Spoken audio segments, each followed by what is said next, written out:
Pokémon Horizons just dropped some of the biggest twist reveals that fans have been theorizing over for years. This was a crazy episode in so many ways, but could even returning faces from Ash's anime and the biggest Mega Evolution ever save the episode from some really bad writing decisions? We'll talk all about that in today's review video, so be sure to like and subscribe if you enjoy, and now join me in talking about Pokémon Horizons, episode 122. So the episode began with our heroes catching Friede up on everything he's missed, and then Friede returns the favour. After Friede fell from the airship thousands of feet in the sky a year ago, he basically just immediately got saved by Charizard and they land in Lakwa like it's nothing. Dude, I'm gonna be so honest, this was the most underwhelming, disappointing explanation for what happened to Friede of all time. I know it makes sense because Charizard can fly, but waiting nearly a whole year for an explanation this simple and basic, just Charizard catching him, that felt kind of meh to me, you know? I hoped for something way more interesting or hyper exciting to explain Friede's survival, maybe being saved by Rayquaza or a Meteor, or heck, even by a UFO that could take him to space. That would have been way cooler. I feel like Horizons really baited us by making it look like Charizard was unconscious when they fell, just to build a false expectation of the level of risk to Friede's life being way higher than it actually was. So yeah, that was underwhelming. But anyway, afterwards, Friede entered Lakwa where he saw Explorers members mining the remaining Laquium, and I can't help but wonder why Friede didn't gather any evidence with his Rotom phone of Exceed and the Explorers doing all of this. But regardless, at this point he came to the conclusion that the key to Laquium must have been in the meteorite that it arrived in from space. So he went to the Devon Corporation in the Hoenn region to speak to the one guy who knows more about rare rocks and meteorites than anyone. Steven Stone! Dude, I can't believe this right now. It's actually Steven. Friede met Steven. This is the first character who appeared in Ash's anime to physically appear in Horizons too, because Liko was just in a photo, and Drayden and Clay were just mentions, and there's 50 million Nurse Joys. But this here, this is actually Steven in the flesh. Or I guess you could say in the stone. The one and only. The one and Stonely? Unfortunately, Steven doesn't have any speaking lines in the episode, which I think was intentional, because if he did speak here and he had the same voice actor as he did in Ash's anime, then that would basically be confirmation of Ash's anime and Horizons taking place in the same universe. But clearly the writers wanted to avoid that implication, so instead they didn't give him any speaking lines. So yeah, this doesn't confirm that the two animes are in the same timeline. This could still be a different universe, but I really don't care. I'm just so hyped to see a character who is in Ash's anime appearing in Horizons too. To think, we've seen this guy fighting Team Flare, battling Ash in the Masters 8, and now he's met Friede too. That's such an exciting crossover, dude, regardless of whether they're the same universe or not. I'm praying for Lance next. So Friede and Steven deduce that Laquium did originate from outer space, so Friede then heads to the Moss Deep Space Center, where he practically begs them to let him go to space since the future of the planet is on the line. He really went in swinging, man, I respect it. They eventually gave in, so Friede spent nearly a year studying space at the Space Center, and that's where he met Starmie, who he bonded with over wanting to go to outer space together. Low-key, I'm kinda disappointed that Starmie was just randomly in Hoenn, rather than Friede actually meeting it and bonding with it in space. That would have been way cooler and way more unique, I don't know. So yeah, Friede trains for space, and he eventually achieves Mega Evolution with Starmie, and then after a year they begin their space expedition together. Okay, so unfortunately it's time for me to rant a little bit now. Time to be real honest with you guys about how I feel. I am really underwhelmed and disappointed with these flashbacks, because absolutely none of this feels like it justifies Friede allowing his friends and family to think he died brutally right in front of them for an entire year. Like, you're telling me Friede had time to explore Lakwa, travel to Hoenn, meet Steven Stone, and study in a space center for nearly a whole year, but he didn't have time to tell his own friends and family that he didn't die in Lakwa? I'm sorry, that just feels so wrong to me. It feels like a really lazy and underwhelming explanation of everything. At least beforehand, we thought he was genuinely on the run from the Explorers 24/7, that his life was at risk, or that he's been in space for a whole year or whatever, and if they were the case, it would have made sense why he couldn't reach out at all. But that's just not what actually happened. In actuality, Friede has just been chilling, studying in class and running on treadmills for a year at the Space Center, bonding with a Starmie and learning about rocket ships, all while actively choosing to allow everyone who loves him to think he brutally died. He chose to allow them to grieve him for a year. He chose to allow them to live in that depression for a year. He had absolutely no justifiable explanation or excuse. The writing makes no sense whatsoever. They gave absolutely zero narrative reason or justification for why Friede didn't tell them he was alive for all this time. And you can say, but he did send a message to the Horizon Volt tacklers. They just didn't see it until they got together again. But that's just not true. That episode said that Friede sent that message only 1 month before they found it, 1 month before the Horizon Volt tacklers got back together. So there was still a time period of at least 11 months where Friede chose to allow everyone to believe that he was dead while he was just studying space in the Space Center. So even if the Horizon Volt tacklers never split up, they still would have thought Friede was dead for nearly a year for no reason. None of it makes any narrative sense. So now the whole Friede disappearance, supposed death arc, it just feels so contrived for no reason other than dramatic effect. And that really disappoints me because the writers are better than that, dude. And of course, you can say, well, Friede's entire thing is that he forgets to tell important details to his friends all the time. That's an established character trait. And yeah, that makes sense for funny, goofy, silly, quirky things here and there, but I'm sorry, that does not make any sense for serious, grave, life or death situations like this. If you're able to forget to tell your own family that you're not dead for 11 months after they witnessed your supposed brutal death, that does not make you silly, goofy, quirky. That just makes you a terrible person. These flashbacks have really changed my perspective on the whole Friede storyline, and on Friede's character in general. It felt like a lazy way to explain his absence that opened up more problems and holes than ever. So yeah, as you can tell, I'm really disappointed. And that's kinda rare for me because I normally adore the writing in this series. But I don't want to lie to you guys, I'm sure some of you will feel the same way. And it also felt weird to me that all of the crew members are seemingly totally fine with Friede's explanation, despite the fact that Friede actively chose to allow them all to grieve him and believe he died for 11 months. This kinda feels like the crew members are being written to be too passive. I don't think Orla would be okay with that.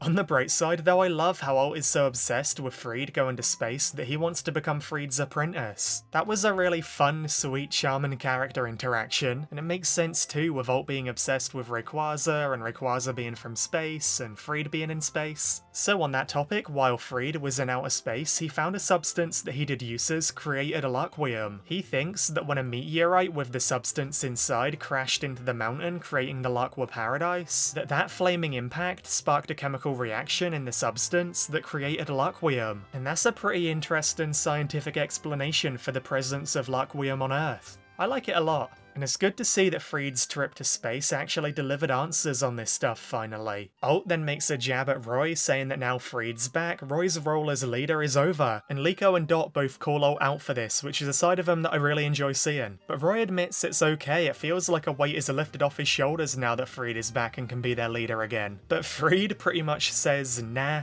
you got the group back together, Roy, so now it's your responsibility. And then Friede tells Roy that if he's not strong enough to beat him in a battle, then the Horizon Volt tacklers will be disbanded forever. I'm gonna be totally honest here again. I understand that all of this is just to test Roy's resolve and strength. I know the Horizon Volt tacklers won't actually be disbanded. Friede is bluffing just to bring the best out of Roy. But once again, this is another writing decision that I just really don't like. Like, I'm sorry, but Roy has proven himself over and over and over and over since the time skip. He's the only character who kept pushing forwards after Friede's supposed death. He's the one who got the Horizon Volt tacklers back together and led them as the leader. He's the one who has done the most in the fight against Exceed and the Explorers in the past year. He's the one who saved Friede's life alongside Captain Pikachu. I'm not really a fan of Roy now having to prove himself again, when he's literally the main reason that anyone is here right now. It feels like raising the stakes for fake, imaginary, contrived reasons, rather than it being a natural, fitting narrative point. There's way better ways a battle between these two could have been set up, without Friede coming across kinda disrespectful to the Horizon Volt tacklers. Like, I'm sorry Friede, you've been gone for an entire year and you chose to let everyone believe you're dead and grieve you. The Horizon Volt tacklers got themselves back together without you. Friede, you are in no position to start threatening the group's existence. You're not really even part of this group anymore, so don't go disrespecting all of the crew members who used their free will to actively get to where they are in your absence, by threatening to split apart the Horizon Volt tacklers or whatever. Once again, this is another writing decision that makes me like Friede as a character way less. So the battle is Skeledirge versus Charizard, and that's such a perfect matchup since Fuecoco always admired Charizard, so seeing them finally clash now on equal footing will be so hype. And speaking of clash, they open with a flamethrower beam clash. Skeledirge then pushes through with flame charge, but Charizard's aerial mobility lets it dodge effortlessly, and that forces Roy to switch to disarming voice because it can't miss. That was a really intelligent decision from our boy. But then a few more of Charizard's Dragon Claws makes Roy realise that Skeledirge can't move around as quickly or as easily anymore with his newer bigger body since evolving, and I love that because it reminds me of Ash's Grotto's storyline, and it makes me think that maybe it will lead to Skeledirge losing Flame Charge and shift into a more stationary vocal based fighting style. After another Dragon Claw and then a Flamethrower Beam clash, Skeledirge manages to bite onto Charizard's tail, using his newfound physical mass to slam it to the ground. That was such a dope moment, man, and it felt especially special because it was something that he couldn't have done as a Crocodile. Roy and Skeledirge then begin singing together again, healing my heart in the process, and that leads to Skeledirge learning Torch Song. Skeledirge is hitting those operatic vocals like crazy. He's low-key rivaling Galinda from the Wicked movie. So yeah, Charizard is hit by Torch Song over and over and over and he gets grounded, and Roy is about to seal the deal with a super effective Stompin' Tantrum, but then Friede suddenly clutch Terastallizes to replace Charizard's fire typing and to save it from the super effective move that would have defeated it. That was insanely genius from Friede. The idea of Terastallizing at the final moment to save you from a super effective attack? That's Friede all over, dude. Charizard obviously begins overpowering Skeledirge, so then Roy Terastallizes him in response, giving it all they have. They have a few more clashes, but in the end, Skeledirge overpowers Charizard in a beam clash. Charizard is down, dude! And Roy and Skeledirge celebrate their victory in the most wholesome manner of all time. This was such a powerful, sweet moment. Seeing Roy and Fuecoco make their dreams come true from the very beginning of Horizons, surpassing Friede and Charizard. What a moment. Everything has been building up to this, all of their training, all of their battles. But then what really surprised me is that Friede leaves the group again. He's going back to Hoenn to analyze his data from space. Okay, like I understand from a narrative perspective this does make sense, but it's kinda sad to lose him so immediately after he only just returned. Hopefully he rejoins soon, or at least that we see him more than we see Amicio. Or hey, maybe Friede could join Amicio and they could team up, that'd be fun. But Friede does have a suitcase with something that he got from space. He hands it over to Roy and tells him to give it to the Black Rayquaza. And dude, surely this has to be the meteorite from the Pokemon games. The same meteorite that gives Rayquaza the power to Mega Evolve. I can't think of anything else it could be. It's actually happening, man. Roy could be about to Mega Evolve the Black Rayquaza with the meteorite that Friede probably gave to him. Yeah, Friede going to space was definitely worth it if it leads to Mega Rayquaza. Friede also then tells Roy that now they're rivals, and Roy is absolutely over the moon. And in a display, a casual flex to show Roy that Friede still has secrets up his sleeve that Roy will have to surpass in the future, Friede just casually Mega Evolves his Charizard into a Mega Charizard Y, and then he flies away, ending the episode.